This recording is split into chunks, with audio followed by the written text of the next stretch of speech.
प्रभो धवलेश्वराय वालालिंगाय नमः। दीपं यदि परं ब्रह्म दीपं यदि जनार्दनः दीपहरत मे पापो पूजा दीप नमस्तुते। धवलेश्वराय वालालिंगाय नमः। संसार सुखी रखंतु।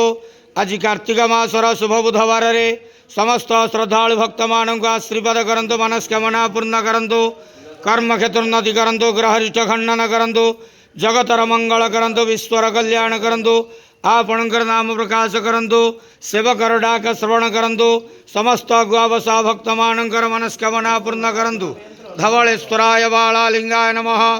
संसार सुखी रखंतु, आनंद के वार। हरि बोलो। आज कार्तिक मासर शुभ बुधवार रे समस्त श्रद्धालु भक्त मानक आशीर्वाद करंतु, आनंद के वार। हरि बोलो। बाबा धवलेश्वराय बालालिंगाय नमो नमः। संसार सुखी रखंतु, आनंद के वार। हरि बोलो।